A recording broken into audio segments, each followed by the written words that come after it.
Hola lectores, hoy comentaremos Pesadillas y Alucinaciones 1 de Stephen King.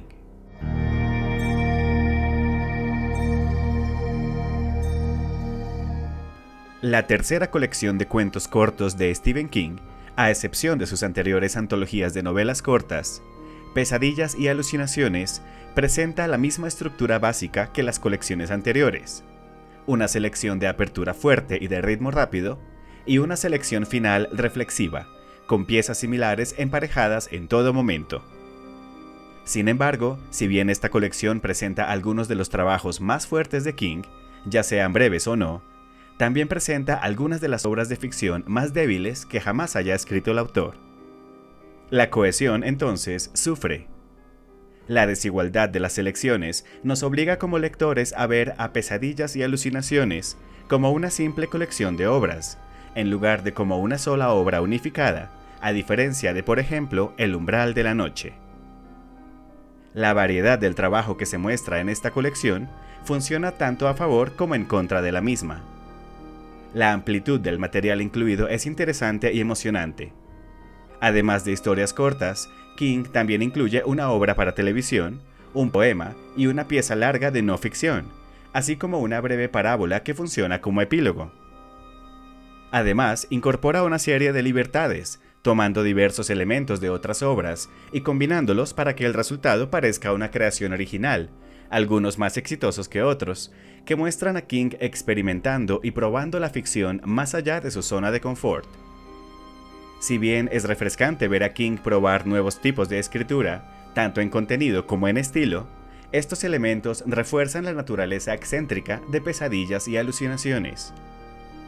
Para nuestro idioma español, esta colección se publicó en 2 libros separados.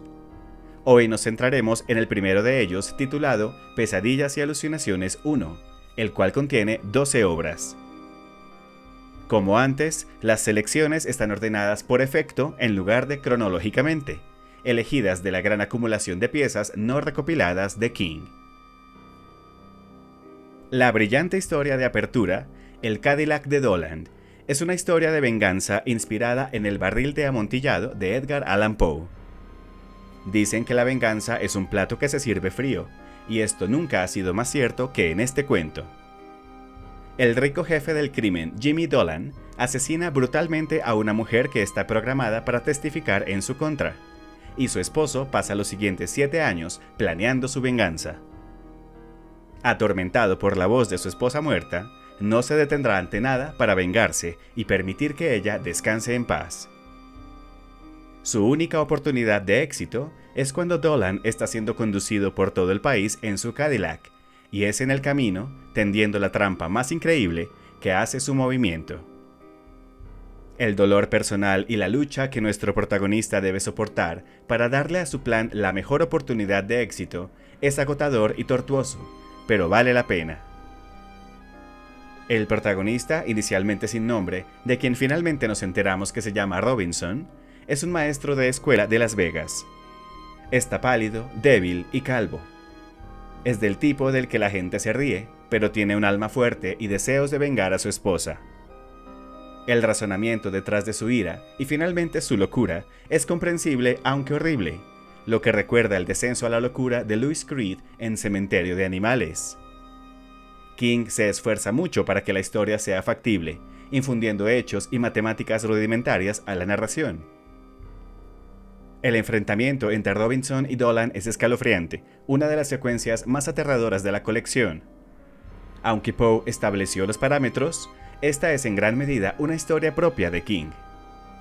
Si bien no es un comienzo tan impresionante como La niebla en Skeleton Crew, ciertamente es un homenaje más accesible que Los misterios del gusano, el cuento Lovecraftiano con el que King abre El umbral de la noche.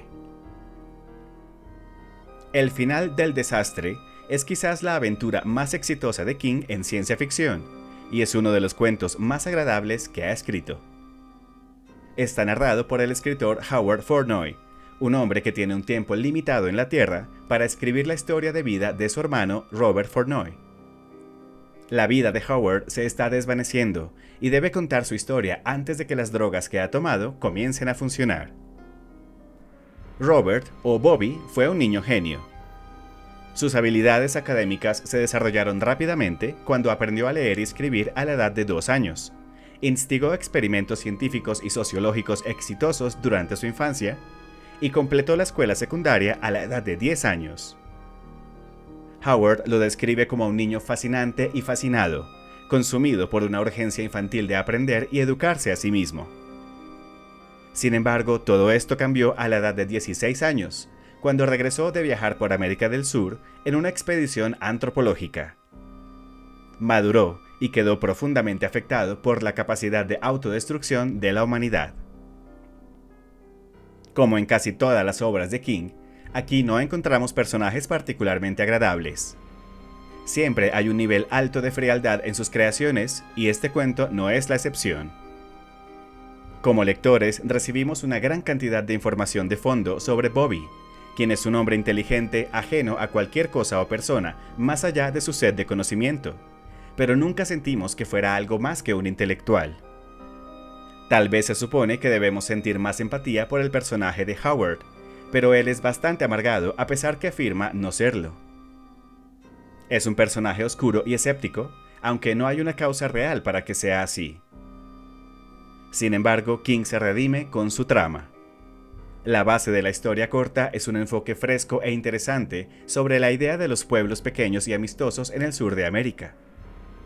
Además, el concepto de que la inteligencia del personaje de Bobby superaba su nivel de madurez es una noción creíble y cautivadora.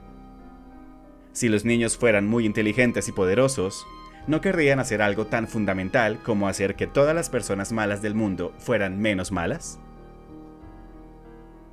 En Hay que aguantar a los niños, seguimos la historia de la señorita Sidley, una estricta maestra de tercer grado, quien nota un día que uno de sus alumnos, Robert, parece diferente.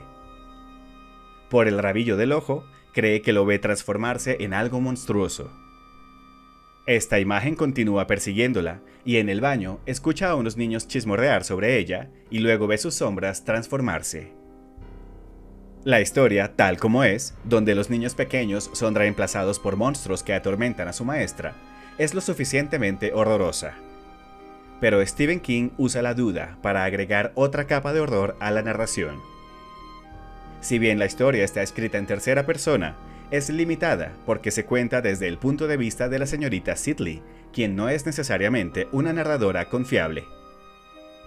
Ella está envejeciendo y también sufre de dolor de espalda crónico, por lo que necesita usar un aparato ortopédico. Además de esto, también es extremadamente estricta, constantemente al acecho de las fechorías de los estudiantes. Estos rasgos de carácter muestran que ella es potencialmente poco confiable. Cuando nota por primera vez que Robert está cambiando, es a través del reflejo de sus anteojos que verifica si los estudiantes se están portando bien. Ya sea que él haya cambiado o no, esta imagen continúa persiguiéndola incluso en sus sueños, y al día siguiente está inquieta y nerviosa. Constantemente con dolor, sin dormir y desmayándose en medio del día escolar por las sombras que ve, su primer encuentro con los monstruos es simplemente un ligero parpadeo. El segundo son solo unas pocas sombras que cambian de forma. Si bien ella cree que son reales, ambos podrían ser solo trucos de la luz. Como lectores, no podemos confiar en la señorita Sidley, pero tampoco podemos estar seguros de que está equivocada. En El piloto nocturno, un reportero del tabloide de mala calidad Inside View investiga una serie de brutales asesinatos en aeropuertos de todo Estados Unidos. Él cree que el asesino tiene una licencia de piloto y un avión privado, y además sospecha que es un vampiro. Esta es una de las historias más débiles de la colección. Aunque el giro original de King sobre los vampiros está bien, simplemente es difícil quedarnos impresionados con la historia. La noción de un vampiro con un avión privado, a quien se le sigue permitiendo aterrizar pese a los reportes relacionados con personas muertas, no parece tener mucho sentido. Como suele ser, King pone a un enemigo eterno e inmortal en contextos modernos mundanos, pero este vampiro es un señor de la noche gentil, con capa, al estilo Bram Stoker, que se eleva al cielo en un Cessna Skymaster en lugar de con alas de murciélago. Pero el corazón de esta historia es el personaje de Richard Dees, el reportero hastiado, Las páginas de esta historia son en su mayoría un estudio del personaje de un hombre casi sin alma. Dees es un maestro de la manipulación de las emociones de otras personas a través de reportajes y fotografías espeluznantes de los tabloides, pero él mismo es incapaz de experimentar esas emociones. Mientras leemos, inicialmente sentimos repulsión por la actitud insensible y despectiva de Dees hacia sus lectores y hacia la mayor parte de la humanidad. Pero a medida que avanza la historia, esa repulsión se desvanece en simpatía. Dees está perdido. Si alguna vez tuvo alma, ha estado enterrada profundamente a lo largo de los años de su carrera en los tabloides. Su encuentro con el vampiro amenaza su cordura, pero también podría presentar una pizca de esperanza. ¿Podría ser esta experiencia tan perturbadoramente impactante como para hacer que vuelva a sentir algo?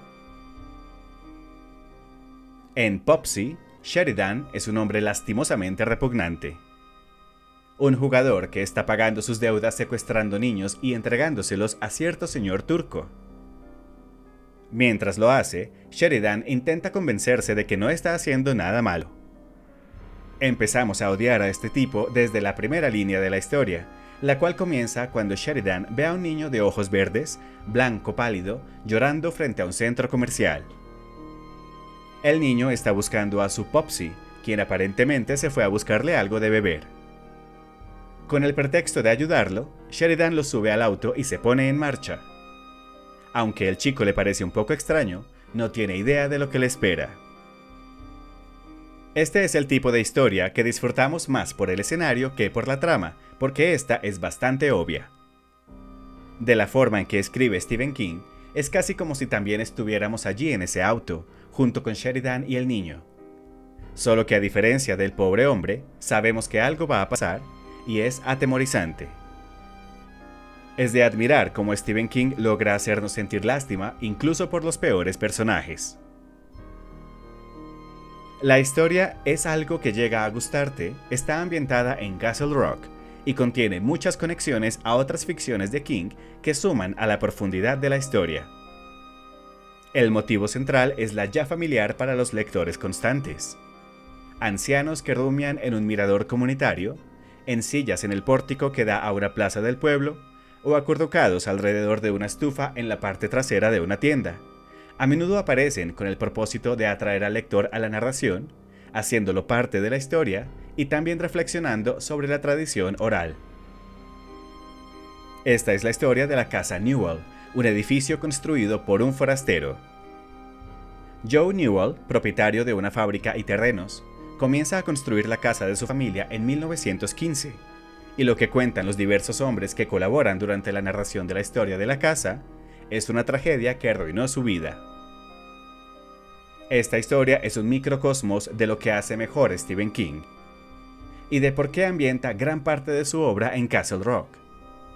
Su visión de la vida de un pueblo pequeño está tan bien documentada, tan bien realizada, que podríamos apostar que mientras se lee, muchas personas pensarán en una casa y una familia similares en su ciudad natal o donde crecieron. Como dice el propio King, la ficción es la verdad dentro de la mentira, y Es algo que llega a gustarte lo ejemplifica muy bien. La boca saltarina es uno de esos cuentos de terror que deberían poner en los cursos de escritura creativa. Comenzamos con un hombre que viaja, se detiene para cargar gasolina y se encuentra atrapado en las vidas arruinadas de la pareja que dirige el lugar. Nos quedamos el tiempo suficiente para que todo se sienta profundamente arraigado en la realidad y para tener una idea del viajero como de mente abierta y cautelosa, que extraña a su familia y aún alimenta recuerdos e impulsos de su infancia. Luego le agregamos a la historia unos dientes raros, rotos pero excepcionalmente grandes, hechos de acero y diseñados para caminar sobre dos pies desgastados. Y un autoestopista adolescente con ojos muy abiertos, cuya sonrisa a veces se convierte en la de un chacal en medio de tormentas de arena del desierto y kilómetros de camino vacío. Es una narración magistral, iluminada por relámpagos de cosas extrañas que ayudan a grabar la historia en la parte posterior de nuestros ojos. Este es Stephen King en su mejor momento. La dedicatoria es la historia más original y la más estimulante de la colección. Martha Roswell, una mujer negra de una de las partes más pobres de Alabama, se ha abierto camino durante muchos años desde camarera hasta jefe de ama de llaves de los pisos 10 al 12 en un hotel de lujo. Llega a trabajar un lunes por la mañana con una rara sonrisa en el rostro, porque lleva un ejemplar recién llegado de la primera novela de su hijo. Al llegar, muestra el libro y su dedicatoria a su amiga y colega Darcy. Al final de su turno, cuando Martha y Darcy se reúnen en la cafetería del hotel para tomar unos tragos de celebración, Martha presume una mirada de triunfo y revela la confesión de un secreto oculto durante mucho tiempo. La historia es oscura e involucra a un esposo violento, un caballero sureño rico y bien educado que es un escritor talentoso y al mismo tiempo un hombre racista al extremo, y una mujer misteriosa que usa magia negra para provocar resultados que ha profetizado. La forma en que funciona esta magia negra es original, convincente y repulsiva. Es genial la forma en que Stephen King creó una voz específica en la mente del lector al contar la historia como la confesión de algo de lo que Martha está avergonzada y a la vez orgullosa. Comprender cómo esas dos emociones pueden envolverse entre sí es una de las cosas que distingue a esta historia. También destaca el retrato del escritor como un hombre que es repelente en persona y sin embargo que produce una prosa que toca las emociones de todos los que la leen. Stephen King ha dicho que la dedicatoria fue parte de la inspiración que condujo a su novela Dolores Claiborne. El Dedo Móvil trata sobre un hombre llamado Howard que vive en un apartamento de Nueva York con su esposa Violet. Un día, después de que su esposa corre a la tienda, Howard escucha un sonido de rasguño proveniente del baño. Toma una escoba y un recogedor para enfrentarse al invasor, que está seguro de que es una rata. Al buscar a la alimaña, Howard encuentra un dedo humano asomando por el orificio del drenaje del fregadero, explorando su camino como si estuviera buscando algo. Conmocionado, Howard huye del baño y trata de convencerse a sí mismo de que no vio lo que había pensado. Se las arregla para convencerse a sí mismo, al menos parcialmente, de que no fue más que una alucinación. Pero más tarde, el dedo sobresale de nuevo, y Howard tendrá que enfrentarse a pesadillas inimaginables. A lo largo de la historia nos quedamos preguntándonos muchas cosas. Como ¿de dónde vino el dedo en primer lugar? ¿Por qué el dedo no se hizo evidente para la esposa? ¿Cómo entró el dedo en el desagüe? ¿Por qué el dedo está detrás de Howard? ¿Volverá el dedo? En un momento, Howard plantea la pregunta de dónde podrían estar los otros dedos, ya que hay 5 en una mano, por lo que debería haber 9 más, y luego está el asunto del dueño del dedo. Howard es un personaje con el que la mayoría de la gente puede identificarse fácilmente, y en general es agradable. La historia es interesante y nos mantiene preguntándonos qué pasará después. Y siempre nos deja con la sensación de que el dedo puede estar allí afuera, y quién sabe, puede ir tras de nosotros. Las zapatillas es una de esas historias de fantasmas que trata principalmente sobre los vivos. Está llena de humor negro, miedo de bajo nivel pero persistente, y una conciencia que va surgiendo lentamente. En ese sentido es muy parecida a la vida cotidiana. Cuenta la historia de un ingeniero de sonido y productor musical, quien mientras trabaja en un antiguo edificio, ve unas zapatillas mal atadas, rodeadas de moscas muertas, debajo de la puerta del primer cubículo del baño del tercer piso. Las ve durante meses, y así crece el número de moscas y su obsesión por las zapatillas. Sin embargo, es incapaz de hablar sobre lo que ve o confrontar lo que cree que podría encontrar si empuja la puerta del cubículo. Aunque esta es una historia de fantasmas, trata realmente sobre el hombre que ve al fantasma. Su mayor problema no es el fantasma, sino su falta de voluntad para enfrentarse a la realidad de quién es y qué quiere. Esta historia también hace referencia a esas cosas que sabemos de nosotros mismos y de las personas que nos rodean, que tratamos de no admitir, pero que sigilosamente están dentro de nosotros de todos modos. En ¿Sabes? Tienen un grupo de la leche, nos encontramos con una pieza principalmente humorística, que se escribió originalmente para la antología Shock Rock de 1992. Es una historia sobre perderse e ir al infierno. En este caso, el infierno es un pueblito perfecto con el improbable nombre de Paraíso del Rock and Roll, inexplicablemente ubicado en un valle remoto de Oregón. Aunque la idea de la historia es divertida y un poco espeluznante, esta se desvanece un poco al final. La parte divertida no tiene tanto que ver con la trampa para turistas en el pueblo, que es un infierno disfrazado de cielo, sino más con la forma en que la protagonista, Mary, cuenta la historia de su relación con su esposo. A instancias de su esposo, los dos dejan atrás su vida tranquila en la ciudad de Portland y se dirigen en su sedán Mercedes en un viaje por carretera a los bosques de Oregón. Lo que sigue es una clase magistral sobre los compromisos que hacen las esposas para hacer frente a la idiotez, impulsada por la testosterona de sus maridos. Inmediatamente podemos ver cómo funciona esta pareja, la esposa más fuerte y más sensata que el marido, pero difiriendo con los dientes apretados para que ambos puedan fingir que él manda de una manera varonil cuando la convención lo requiere. Gran parte de la tensión de esta historia proviene de si Mary se reafirmará y hará a un lado el orgullo de su esposo a tiempo para salvarlos a ambos de las consecuencias de su mala toma de decisiones. Mary cuenta su historia con ingenio y cariño, pero no ignora en absoluto las debilidades de su marido ni las suyas propias al ceder ante él. Esto resume el compromiso que mantiene su matrimonio y en este viaje por carretera los pone en riesgo a ambos. Es el tipo de cosas por las que leemos a Stephen King. Él sabe que la mayoría de nuestros infiernos los construimos para nosotros mismos. La última historia de este volumen, Parto en casa, tiene de todo, y tal vez ese sea su mayor problema. Cuenta la historia de una mujer tan acobardada por su padre abusivo que lucha por tomar decisiones en el menú de un restaurante, pero que se vuelve tranquila y competente cuando descubre 3 cosas. Está embarazada, el mundo se está acabando en un apocalipsis zombie, y va a tener el parto en casa. Es muy destacable la forma en que se describe a unos isleños, con trazos rápidos y seguros que destilan su personalidad y muestran su cultura. Las escenas entre la mujer embarazada y su esposo son una mezcla brillante de horror y pragmatismo, y la descripción de la milicia local formándose para evitar un apocalipsis zombie es aterradora y completamente creíble.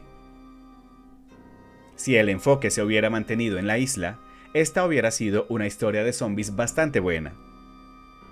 Pero la historia abarca los orígenes del flagelo zombie en un tono cómico con un alcance geopolítico global, que hace que la narración se sienta demasiado como una mezcla con demasiados ingredientes, hastiando el resultado.